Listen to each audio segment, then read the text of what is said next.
Satu reaksi yang agak mengejut di negara jiran kita, Indonesia. Sebab Bapa Presiden telah pun sebut bahawa dalam ucapan di PBB itu tak pernah dicakap, tak pernah disebut oleh mana-mana Presiden Indonesia. Lebih-lebih lagi Perdana Menteri Malaysia. Sementara itu, Perdana Menteri Anwar Ibrahim berdalih tak ikut dalam 20 komite perdamaian Gaza karena hanya negara-negara yang sepenuhnya mendukung rencana perdamaian 20 poin untuk mengakhiri perang di Gaza yang diajukan oleh Donald Trump diundang untuk menghadiri pertemuan perjanjian perdamaian Gaza. Sementara warga Malaysia mengomentari Perdana Menteri mereka sendiri, bagaimana bisa Perdana Menteri Anwar minta syarat untuk perdamaian ini? Sementara Presiden Palestina saja menyetujui 20 poin perjanjian itu. Satu reaksi yang agak mengejut di negara jiran kita, Indonesia. Sebab Bapa Presiden telah pun sebut bahawa dalam ucapan di PBB itu tak pernah dicakap, tak pernah disebut oleh mana-mana Presiden Indonesia.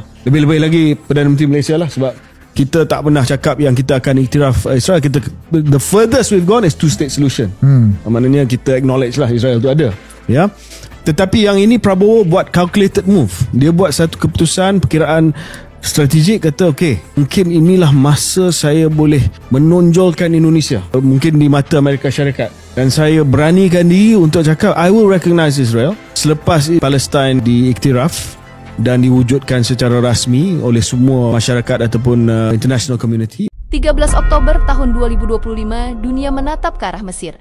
Di tengah panasnya situasi global, para pemimpin dunia berkumpul di Sharm el-Sheikh untuk satu tujuan, perdamaian dunia. Pada KTT ini, Prabowo akan menyaksikan upacara penandatanganan perjanjian perdamaian dan penghentian perang di Gaza. Dan di antara deretan tokoh dunia, tampak sosok yang mencuri perhatian. Presiden Republik Indonesia Prabowo Subianto. Langkahnya tegap, pandangannya penuh keyakinan. Dunia tahu, Indonesia datang bukan untuk sekadar hadir, tapi untuk membawa suara perdamaian. Media-media internasional, termasuk dari Malaysia, tak tinggal diam. Mereka kagum, karena kehadiran Prabowo bukan hanya simbol diplomasi, tapi cerminan perubahan besar. Indonesia kini berdiri sejajar dengan negara-negara kuat dunia. For the world, it's a tremendous day for the Middle East, and you can see that this is probably the greatest assemblage of countries in terms of wealth and power maybe ever assembled, and it's just an honor to be a part of it. We're going to be signing a document that's going to spell out a lot of rules and regulations and lots of other things, and it's very comprehensive, but we've already signed documents in the Middle East and having to do with Israel and Hamas and just about everything else. Negara yang dulu dianggap kecil, kini menjadi penengah, membawa pesan damai dari Asia Tenggara untuk dunia. Presiden Prabowo jadi saksi tonggak perdamaian di Gaza, dari Jakarta hingga Kuala Lumpur, dari Kairo hingga Washington, nama Indonesia bergema. Dan hari itu, dunia tahu bahwa Indonesia bukan lagi penonton sejarah. Prabowo hadir, bukan untuk mencari sorotan, tapi untuk memastikan bahwa suara damai dari Indonesia akan selalu terdengar di seluruh dunia.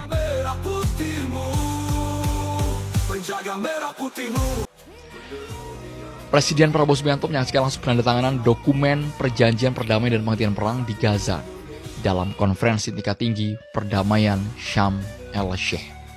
Momen ini digelar di International Congress Center. Sangat krusial.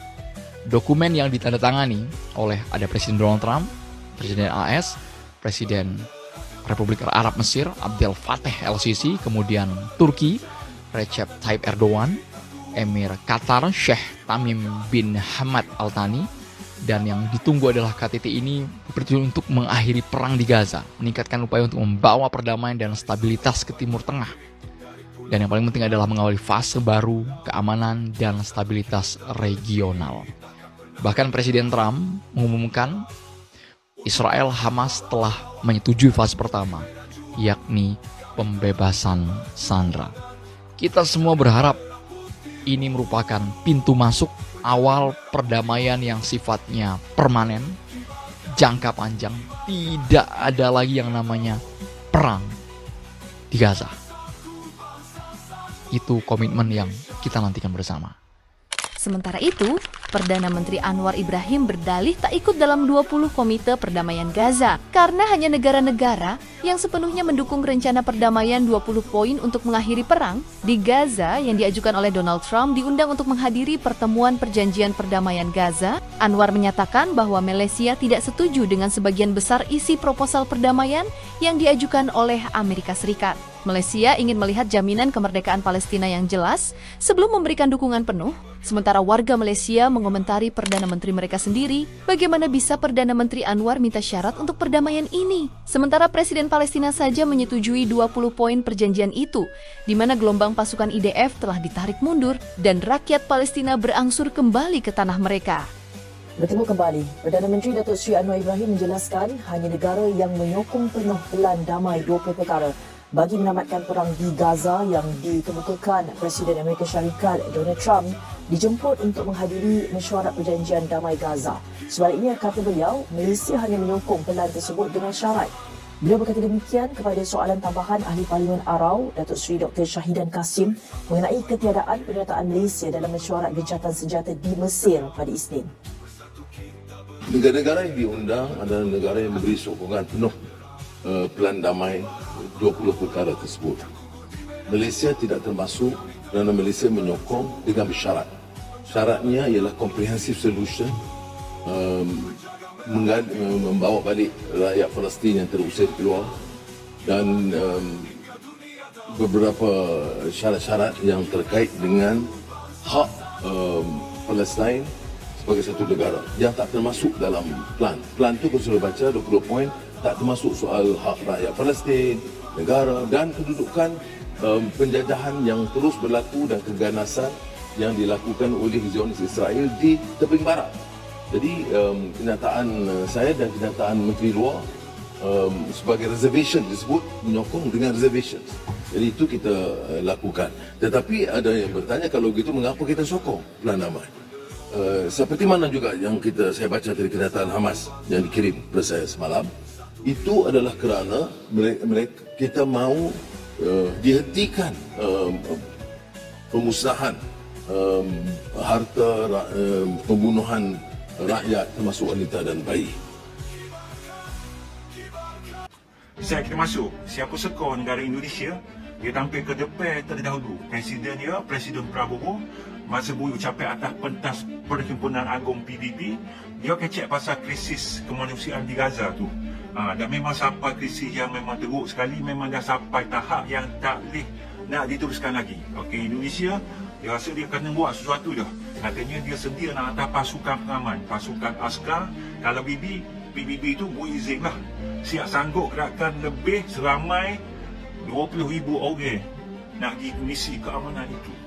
Pada masa sama, kementerian dia, Kementerian Pertahanan Indonesia, dia tengah timbangkan nak beli sebanyak 42 biji jet pejuang China yang model dia J-10C. Okey, model J-10C untuk nak topakkan aset ketenteraan udara negara Indonesia, yang menjadikan J-10C itu memang hangatlah masa-masa perang setengah tahun tu antara Pakistan dan dia tu.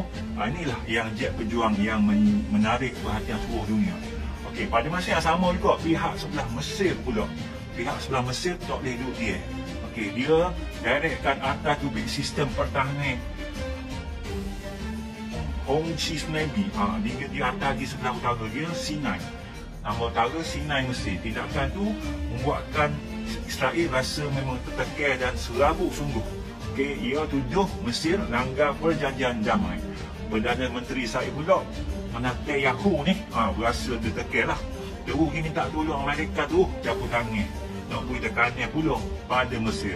Apapun kata orang, yang baik kita jadikan teladan, yang buruk kita jadikan sempadan. Terima kasih. Kalau info ni bermanfaat untuk anda, minta tolong follow dan share klip ni. Dari Sabang sampai Merauke, dari pulau ke pulau,